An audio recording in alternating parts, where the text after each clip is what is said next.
ಆಮೇಲೆ ಇರ್ಬೇಕಾದ್ರೆ ಎಂತಲ್ಲಿ ಇರ್ಬೇಕು ಮುಳ್ಳಾಗ ಇಲ್ಲ, ಎಲ್ಲಿ ಒಳ್ಳೆ ಪುಣ್ಯ ಕಾರ್ಯದಲ್ಲಿ ಮತ್ತು ದೇವರ ಪೂಜೆಯಲ್ಲಿ ಗುರುಗಳ ಪಾದದಲ್ಲಿ ಇಂಥಲ್ಲಿರುವುದು ಯೋಗ್ಯ, ಮುಳ್ಳಾಗಿರುವುದು ಯೋಗ್ಯ ಅಲ್ಲ.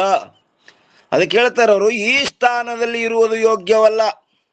ಇನ್ನು 10ನೇದ್ದು ಮತ್ತೇನೆಂದರೆ, ಉತ್ತಮವಾದ ಸ್ಥಾನದಲ್ಲಿರಲು ಯೋಗ್ಯವಿರುತ್ತವೆ ಇವು ಹೂವ ಎಂದು ವಿಚಾರ ಮಾಡಿ. ಇನ್ನು 11ನೇದ್ದು, ಆ ಪುಷ್ಪಗಳನ್ನು ಎತ್ತಿಕೊಂಡನು. ಯಾರು? ದಾರಿಕಾರ. ಮತ್ತು 12ನೇದ್ದು, ಪುನಃ ವಿಚಾರ ಮಾಡಿದನು. ಏನು? ಇನ್ನು ಮುಂದಾದರೂ ಕೂಡ ಬಿರುಗಾಳಿಯು ಪುಷ್ಪಗಳನ್ನು ಕಿತ್ತು ತಂದು ಮತ್ತೆ ಮುಳ್ಳುಗಳಲ್ಲಿ ತಿರುಗಿಸುತ್ತದೆ. ಆ ಪುಷ್ಪಗಳನ್ನು ಕಿತ್ತು ತಂದು ಮತ್ತೆ ಏನ್ ಮಾಡ್ತದಪ್ಪ ಅಂತ ಕೇಳಿದ್ರೆ ಮುಳ್ಳುಗಳಲ್ಲಿ ತಿರುಗಿಸುತ್ತದೆ. ಆದ್ದರಿಂದ ವಾಯು ಪುಷ್ಪಗಳನ್ನು ಪುನಃ ಮುಳ್ಳುಗಳಲ್ಲಿ ತಿರುಗಿಸದಂತಹ ಒಂದು ಉಪಾಯವನ್ನು ಮಾಡುತ್ತೇನೆ ಎಂದವ. ಇನ್ನು 13ನೇದ್ದು, ಎಂದು ವಿಚಾರಿಸಿ ಒಂದು ಸುಂದರವಾದ ಬೈಲಿ ಅಂದ್ರೆ ಸುತ್ತುಗೋಡೆಯನ್ನು ರಚಿಸಿ ಮುಳ್ಳುಗಳಿಂದ ಯುಕ್ತವಾದ ವೃಕ್ಷಗಳನ್ನು ವಿಭಾಗ ಮಾಡಿಕೊಟ್ಟನು. ಏನು? ಇನ್ನು ರಚಿಸಿ ಮುಳ್ಳುಗಳಿಂದ ಯುಕ್ತವಾದ ಆ ವೃಕ್ಷಗಳನ್ನು ವಿಭಾಗ ಮಾಡಿಕೊಟ್ಟನು. ಅಂದ್ರೆ ಹೂ ಬೇರೆ, ಆ ಮುಳ್ಳು ಬೇರೆ. ಆ ಬೇಲಿ ಸುತ್ತಗೋಡೆ ಇರುವುದರಿಂದ ಪುಷ್ಪಗಳಿಗೆ ಕಂಟಕಪ್ರಾಯವಾದ ಮುಳ್ಳುಗಳಲ್ಲಿ ಪ್ರವೇಶವಾಗದಂತೆ, ಮತ್ತಿನ್ನು ಮುಂದೆ ಆ ಪುಷ್ಪಗಳಿಗೇನವಲ್ಲ ಮುಳ್ಳುಗಳಲ್ಲಿ ಪ್ರವೇಶವಾಗದಂತೆ ರಕ್ಷಣೆಯಾಯಿತು. ಹೇಗೋ ಹಾಗೆ. ಇನ್ನು 337 ಏನ್ ಹೇಳ್ತಾಳ್ರಿ? 1ನೇದ್ದು, ಭೇದವಾದಿಗಳಾದ ಆಚಾರ ರೂಪಗಾಳಿಯು. ಭೇದವಾದಿ ಅನ್ನೋದ್ರ ಮ್ಯಾಗ ಒಂದು 387 ಏನಂತಾರ ನೋಡ್ರಿ. ಇಲ್ಲಿ ಪಂಡಿತ ಪಿತಾಂಬರಜಿಯವರು ಟಿಪ್ಪಣಿ ಒಳಗ, ಇಲ್ಲಿ ಭೇದವಾದಿಗಳಿಗೆ ಆಚಾರ್ಯರೆಂದೇನೋ ಕರೆದಿರುವರು, ಅದು ದೇವದತ್ತನು ಸಿಂಹನಿರುತ್ತಾನೆ ಎಂಬ ವಾಕ್ಯದಂತೆ.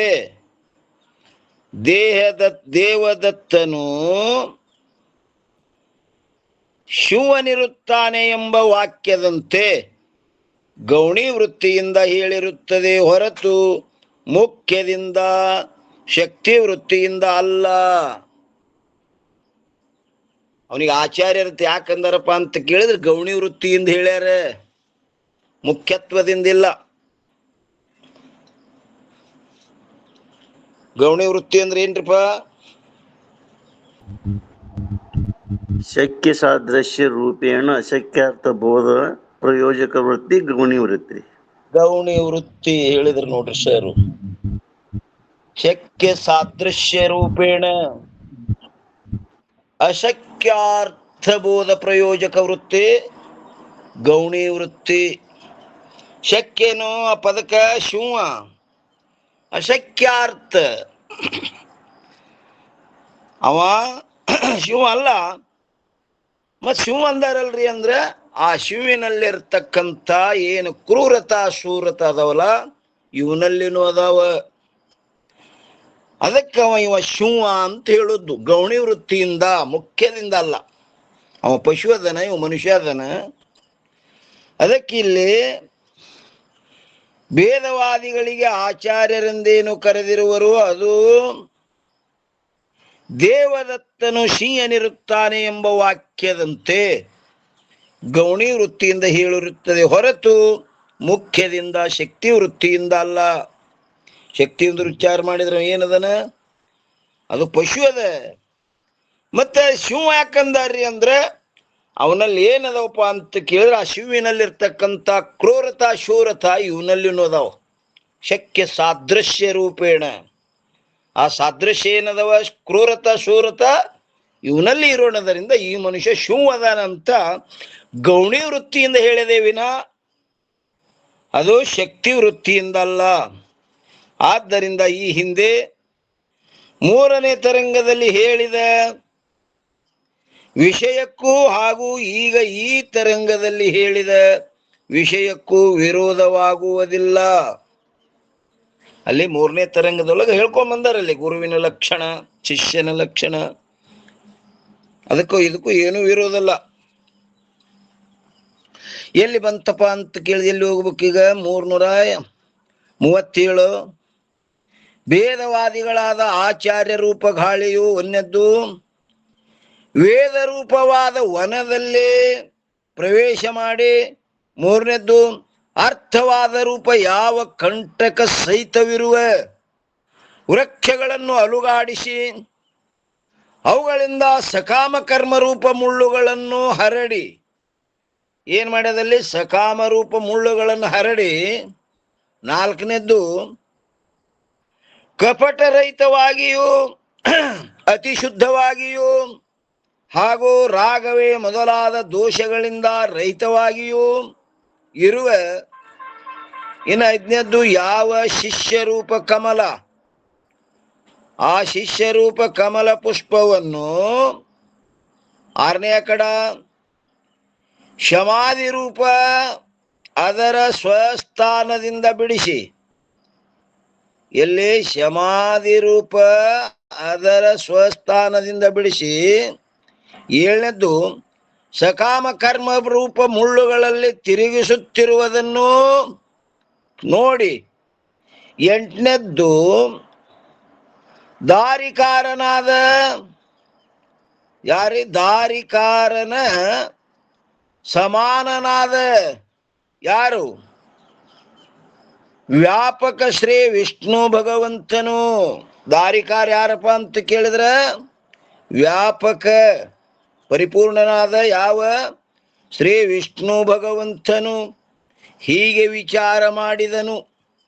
ಏನ್ ವಿಚಾರ ಮಾಡ್ದಪ್ಪ ಅಂತ ಕೇಳಿದ್ರೆ 9ನೇ ಆಕಡದೊಳಗೆ ಹೇಳ್ತಾರ, ಯಾವ ಈ ಸುಂದರ ಕಮಲ ಸಾದೃಶ್ಯವಾಗಿರುವ ಶುದ್ಧ ಪುರುಷನು ಈ ಕರ್ಮರೂಪ ಸ್ಥಾನದಲ್ಲಿರುವುದು ಯೋಗ್ಯವಲ್ಲ. ಈ ಶುದ್ಧ ಪುರುಷ ಎಲ್ಲಪ್ಪ ಅಂತ ಕೇಳಿದ್ರ ಈ ಕರ್ಮರೂಪ ಸ್ಥಾನದಲ್ಲಿರುವುದು ಯೋಗ್ಯವಲ್ಲ. ಮತ್ತೇನ್ ಮಾಡ್ತಾರಪ್ಪ ಅಂತ ಕೇಳಿ 10ನೇದ್ದು ಇವನು ನನ್ನ ಸ್ವರೂಪವನ್ನು ಹೊಂದಲು ಯೋಗ್ಯನಿರುತ್ತಾನೆ. ವಿಷ್ಣು ಪರಮಾತ್ಮ ಏನ್ ಮಾಡ್ದ? ಈ ಮನುಷ್ಯ ಜೀವನಿಗೆ ಇವನು ನನ್ನ ಸ್ವರೂಪವನ್ನು ಹೊಂದಲು ಯೋಗ್ಯನಿರುತ್ತಾನೆ ಎಂದು ವಿಚಾರ ಮಾಡಿ ಶ್ರೀ ವ್ಯಾಸ ಮಹರ್ಷಿಗಳ ರೂಪದಿಂದ ಆ ವಿಷ್ಣು ಪರಮಾತ್ಮ ಏನ್ ಮಾಡ್ದ? ವ್ಯಾಸ ಮಹರ್ಷಿಗಳ ರೂಪದಿಂದ ಅವತರಿಸಿ ಬಂದು, ಇನ್ನು 11ರೊಳಗೆ ಏನ್ ಹೇಳ್ತಾರೆ ನೋಡ್ರಿ, ಆ ಶಿಷ್ಯ ರೂಪ ಕಮಲಗಳನ್ನು ಉಪದೇಶ ರೂಪವೆಂಬ ತೊಡೆಯ ಮೇಲೆ ಕೂಡಿಸಿಕೊಳ್ಳುವಂಥವನಾದನು. ಯಾವ ಪ್ರಕಾರವಾಗಿ ಪುರುಷನ ತೊಡೆಯ ಮೇಲಿರುವ ಏನ್ರಿ ಪುಷ್ಪವನ್ನು ಹಾರಿಸಿಕೊಂಡು ಹೋಗಲು ಗಾಳಿಗೆ ಹೇಗೆ ಸಾಧ್ಯವಾಗುವುದಿಲ್ಲವೋ ಹಾಗೆ ಬ್ರಹ್ಮನಿಷ್ಠ ಆಚಾರ್ಯರ ಉಪದೇಶದಲ್ಲಿ ಸ್ಥಿತನಾಗಿರುವಂಥ ಪುರುಷನನ್ನು ಭೇದವಾದಿಯು ವಶಕರಿಸಿಕೊಳ್ಳುವುದರಲ್ಲಿ ಏನಾಗುವುದಿಲ್ಲ, ಸಮರ್ಥನಾಗಲಾರನು. ಅಂಥವ್ರ ಕೈಯಂದು ಉಚ್ಕೊಂಡು ಹೋಗೋದಕ್ಕೆ ಅವನಿಗೆ ಭೇದವಾದಿ ಗುರುವಿಗೆ ಸಾಧ್ಯ ಆಗುವುದಿಲ್ಲ. ಇಲ್ಲೊಂದು ಟಿಪ್ಪಣಿ ಕೊಟ್ಟಾರ ನೋಡ್ರಿ, ವಶೀಕರಿಸಿಕೊಳ್ಳುವುದರಲ್ಲಿ ಅನ್ನೋದ್ರ ಮ್ಯಾಗ ಎಷ್ಟಪ್ಪ ಅಂತ ಕೇಳಿದ್ರೆ 388. ಏನ್ ಹೇಳ್ತಾರ್ರಿ? ಸಂಶಯಯುಕ್ತನನ್ನಾಗಿ ಮಾಡಿ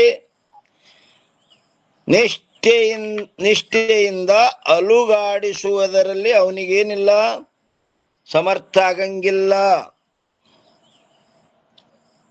ಇಲ್ಲಿ ಬಂತು.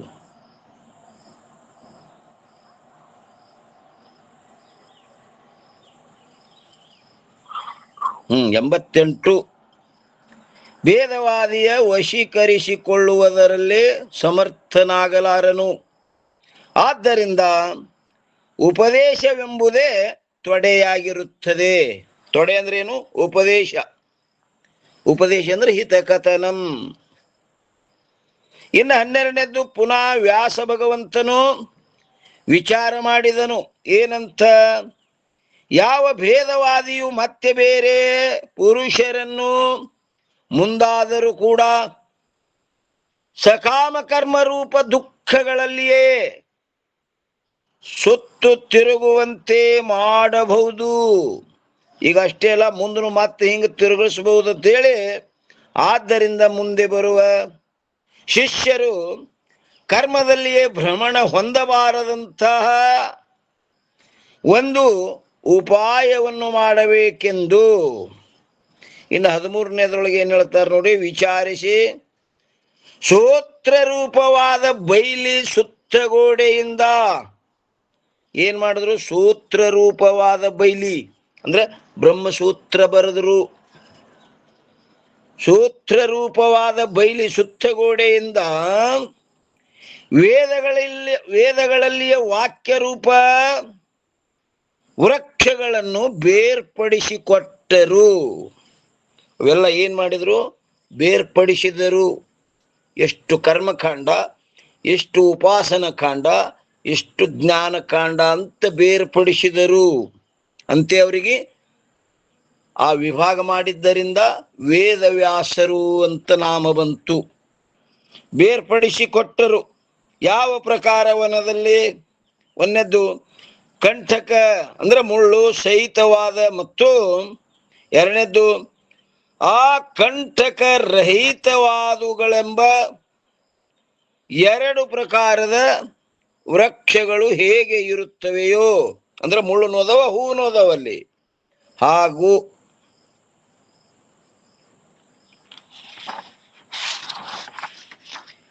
ಏನ್ ಮಾಡಿದ್ರಪ್ಪ? ಅವುಗಳನ್ನು ಬೈಲಿ ಎಂಬ ಸುತ್ತುಗೋಡೆಯಿಂದ ವಿಭಾಗ ಮಾಡಿದ ಬಳಿಕ ಆ ಕಮಲ ಪುಷ್ಪಗಳು ಗಾಳಿಯ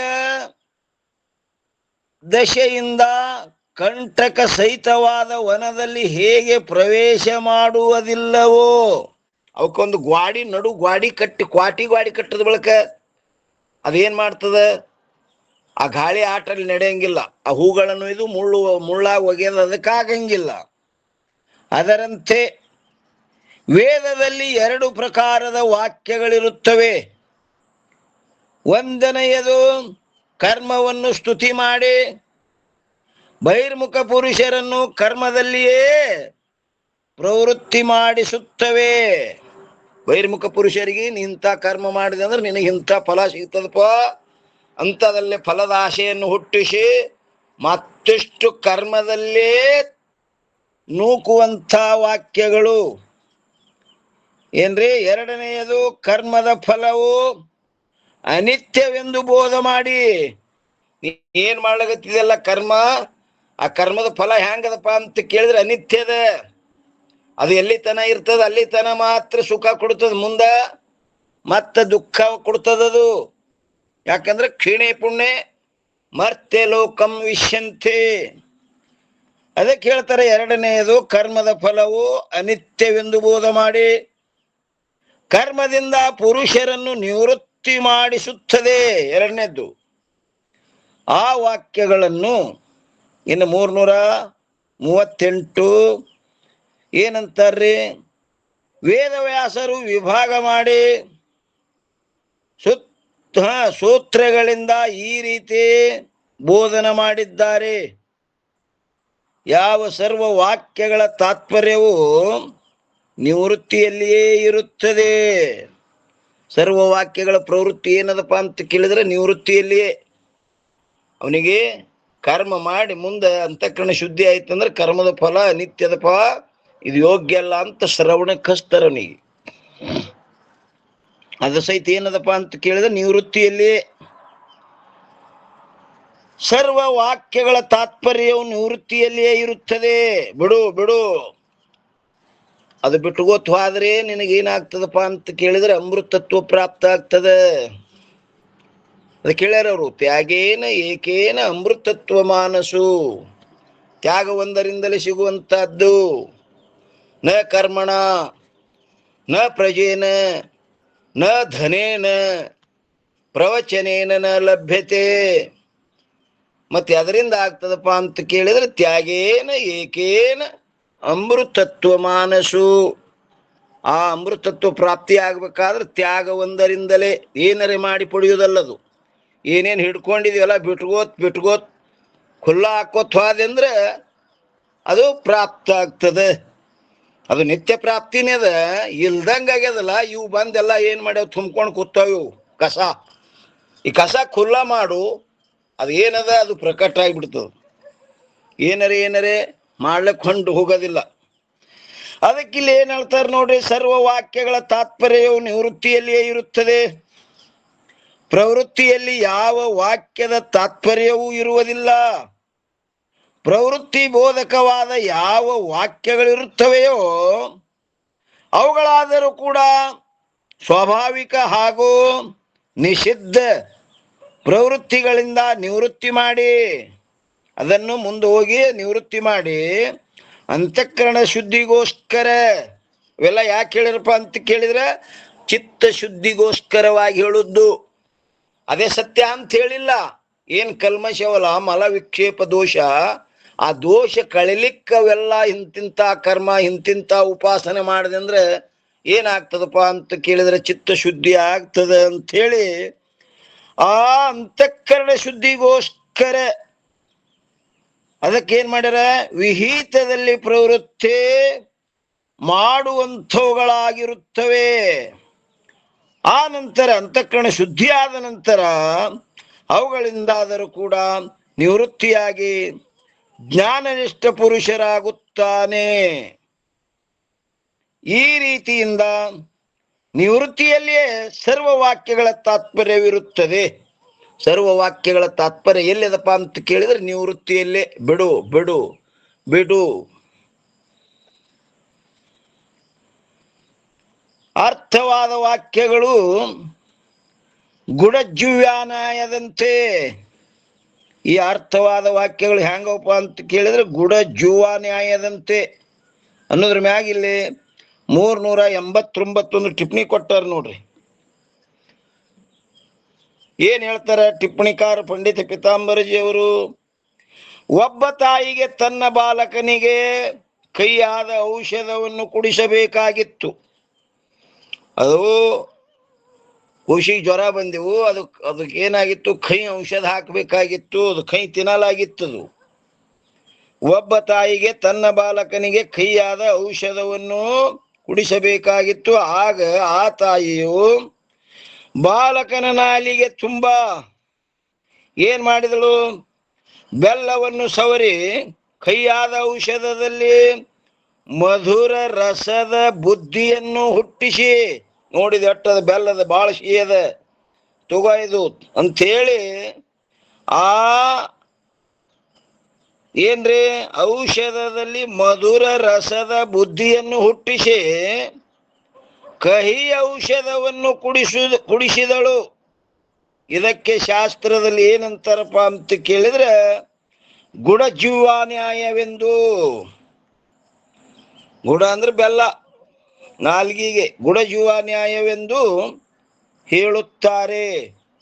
ಅದರಂತೆಯೇ ಇಲ್ಲಿ ಏನ್ ಮಾಡಿರಪ್ಪ ಅಂತ ಕೇಳಿದ್ರೆ ಆ ಸ್ತುತಿಯ ಏನದಲ್ಲಿ ಸ್ತುತಿಯು ಮಾತ್ರ ಸ್ವರೂಪವಾಗಿದೆ. ಶ್ರುತಿಯು ಶ್ರುತಿಯು ಅಲ್ಲಿ ಬರೇ ಶ್ರುತಿ ಆಗ್ಯದ್ರಪ್ಪ. ನಿಮ್ಮಲ್ಲಿ ಯಾವ್ದೇನ್ರಿ ಅದು ಮಾಡ್ಕೋಬರ್ರಿ, ಅದಕ್ಕೆ ನೀವೇ ಹೇಳಿರಪ್ಪ ಹೋದ ವರ್ಷ. ಹಾ ಬರೋಬರ್ರಿ. ಇಲ್ಲಿ ಶ್ರುತಿ ತಾಯಿ ಯಾರಪ್ಪ ಅಂದ್ರೆ ಶ್ರುತಿ ಮಾತೆ, ಬರೋಬರ್ ಅದ.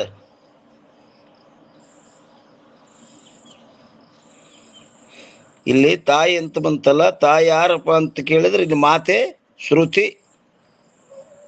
ಇಲ್ಲಿ ಶ್ರುತಿಯು ಮಾತ್ರ ಸ್ವರೂಪವಾಗಿದೆ. ಸ್ತುತಿ ಅನ್ಬೇಕು ಏನು? ಓ ಮೂಲ ಗ್ರಂಥ ನೋಡ್ರಿ ಅಲ್ಲಿ ಏನದ ಸೈದಪ್ಪಣ್ಣ? ಶ್ರುತಿ ಮಾತಾ ಶ್ರುತಿ ಮಾತಾ ಮಾತೃ ಸ್ವರೂಪವಾಗಿದೆ. ಹಾ ಬರೋಬರಿ ರೈಟ್. ಅಲ್ಲಿ ಮಾಡ್ಕೋಬೇಕು ನೋಡ್ರಿ ಹೊಸ ಗ್ರಂಥದೊಳಗ. ಇಲ್ಲಿ ಶ್ರುತಿಯು ಮಾತ್ರ ಸ್ವರೂಪವಾಗಿದೆ. ಇಂಥ ಶ್ರುತಿ ರೂಪ ಮಾತೆಯು ಮುಂದೆ ಕೊಟ್ಟಾರ ನೋಡ್ರಿ. ಶ್ರುತಿ ರೂಪ ಮಾತೆಯು ಏನ್ ಮಾಡ್ಯಾಳಪ್ಪ ತಾಯಿ ಅಂತ ಕೇಳಿದ್ರ, ಪಾಮರ ಜೀವರೂಪ ಬಾಲಕನ. ಇಲ್ಲಿ ಬಾಲಕ ಯಾರು? ಪಾಮರ. ಪಾಮರ ಯಾರಿಗಂತಾರಿಪ್ಪ? ಅಪ್ಪರ ನಮಸ್ಕಾರ. ಹೇಳ್ರಿಮ್ಮ. ಶಾಸ್ತ್ರ ಸಂಸ್ಕಾರ ಶೂನ್ಯತ್ವೇ ಸತಿ ಐಹಿಕ ಭೋಗ ಪಾಮರ. ಪಾಮರ ನೋಡ್ರಿ, ಅಮ್ಮವ್ರು ಹೇಳಿದ್ರು ನೋಡ್ರಿ ಏನ್ರಿ? ಪಾಮರ ಅಂದ್ರೆ ಶಾಸ್ತ್ರ ಸಂಸ್ಕಾರ ಶೂನ್ಯತ್ವೇ ಸತಿ ಐಹಿಕ ಭೋಗ ಪಾಮರ. ನಮಗೆ ಈ ಲೋಕದ ಭೋಗಿಟ್ಟಾದ್ರೆ ಸಾಕಂತ ಯಾರಂತಾರ ಅವರೆಲ್ಲರೂ ಪಾಮರರು. ಪಾಮರ ಜೀವರೂಪ ಬಾಲಕನ ಪಾಪವನ್ನು ಕಳೆಯಲೋಗೋಸ್ಕರ ಕರ್ಮದ ಫಲಗಳನ್ನು ಕುರಿತು ಏನ್ ಮಾಡ್ಯಾರಲ್ಲಿ? ಆ ಕರ್ಮ ಯಾಕೆ ಹೇಳ್ಯಾರಪ್ಪ ಅಂತ ಕೇಳಿದ್ರ ನೋಡ್ರಿ ಏನಂತಾರ. ಆದರೆ ಲೈಟ್ ಒಂದು ಹೋಗ್ಲಿಕತ್ತದ್ರಿ ಗಪ್ನೆ.